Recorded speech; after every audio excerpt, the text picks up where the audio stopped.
Directorate of Kokborok and Other Minority Language Education Department Luasi Mumbai Muktodara Auditorium Krakshala Filtam Chitham Monipuri Language Day Palai Lekha Boromia Falai Mani Bishingte Pandano Chengi Refining Fai Manjakha Agartala Municipal Corporation Mayor Te Shatramnagar Bidhan Sabhani MLA Deepak Muzumdar Te Manjakha Kokborok and Other Minority Language Ni Dagi Fang Ratnajit Debbarman Te Manjakha NC Sharma Akosangro Krakshala Filtam Chitham Monipuri Language Day no Rikshawi Fungjorawa Puila Bukhago Muktodara Auditorium Buskangshimi Kasher Rally Khalemani Bishingtei Palai Lekha Filtham Chitham Monipuri Language Day Abai Bakshar Hainohai Muktodara Auditorium of Hayi Boroni o Himbotogno Paileka Aboni Yagulo Kaisha Koglam Pandabo Haino Shongtajakha Monipuri Language Day no Rikshawi সমগ্র মণিপুরি জাতি মণিপুরি ভাষাভাষী সমস্ত লোকের আজকে খুব আনন্দের দিন কারণ 1992 সালে এই দিনকে ভারতীয় সংবিধানে অষ্টম তপশিলি অন্তর্ভুক্ত করা হয়েছিল।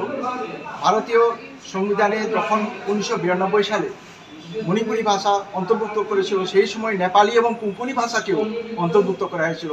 তাই আজকের এই দিনটিকে স্মরণ করার জন্য যেখানে যেখানে মণিপুরি অধ্যুষিত এলাকা রয়েছে সমগ্র মণিপুর রাজ্য, সমগ্র আসাম, ত্রিপুরা রাজ্য এমনকি বাংলাদেশেও এই আজকের দিনটি কথা করে পালন করা হচ্ছে।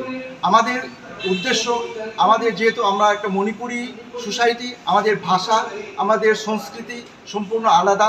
এই ভাষা সংস্কৃতি নিয়ে আমাদের মণিপুরি সমাজ জন্ম থেকে মৃত্যু পর্যন্ত আমাদের একটা সামাজিক দায়বদ্ধতা রয়েছে, আমাদের একটা বিভিন্ন আদব কায়দা রয়েছে, সেই দিকে আমরা এগিয়ে চলেছি। কারণ আমরা সারা বিশ্বের মধ্যে শুধু ভাষা নিয়ে নই, মণিপুরি নৃত্য আজকে শুধুমাত্র দেশের জন্য আন্তর্জাতিক ডান্স হিসেবে স্বীকৃতি পেয়েছে। তাই আমরা আরও গর্ববোধ করতে পারি সেজন্য তাই আমরা আজকের এই মহতি দিনে আজকে ত্রিপুরা রাজ্যে kokborok এবং অন্যান্য ভাষা মাইনরিটি সেলস দপ্তর থেকে এই মহতি অনুষ্ঠানের আয়োজন করেছে। সেই সঙ্গে আমরা আমাদের এই মণিপুরি ভাষা সাহিত্য সংস্কৃতিকে উন্নতি করার জন্য একটা ডেভেলপমেন্ট কমিটি সরকার স্বীকৃত একটা কমিটি সংস্থা রয়েছে, সেই সংস্থার সহযোগিতায় এই অনুষ্ঠানটিকে আমরা আজকে সাফল্যমণ্ডিত করার জন্য আমরা এগিয়ে চলেছি। কিছুক্ষণ আগে আমাদের এই অনুষ্ঠানটি শুরু হয়ে গেছে। শুরু হওয়ার প্রথমে আমরা একটা বর্ণাঢ্য র্যালি করেছি। আমরা আমাদের এই বার্তা পৌঁছে দিতে চাই, শুধুমাত্র মণিপুরি নয়, ত্রিপুরা রাজ্যের সমস্ত ভাষাভাষী মানুষের কাছে আমরা বার্তা দিতে চাইছি।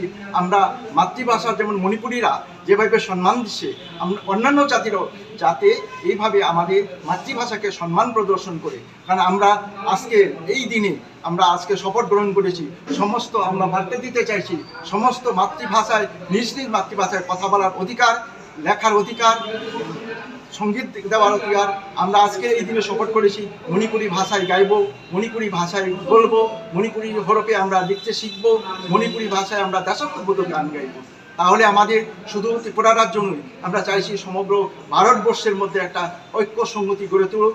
আমরা ইহার মাধ্যমে আমরা প্রমাণ দিতে চাইছি সমগ্র জাতি মাতৃভাষার প্রতি যাতে সম্মান প্রদর্শন করতে পারে। আপনার নামটা? আমার নাম অতুল কুমার সিংহ। আমি এখন আমাদের অ্যাডভাইজারি কমিটির একজন মেম্বার, সক্রিয় সদস্য, এবং এই অনুষ্ঠানে আমি বিভিন্নভাবে 30তম মণিপুরি ভাষা দিবস।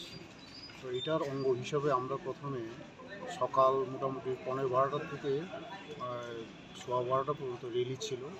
এরপরে আমরা এখন এখানে উদ্বোধন করছি। উদ্বোধনের পরে সারাদিনের প্রোগ্রাম এটা,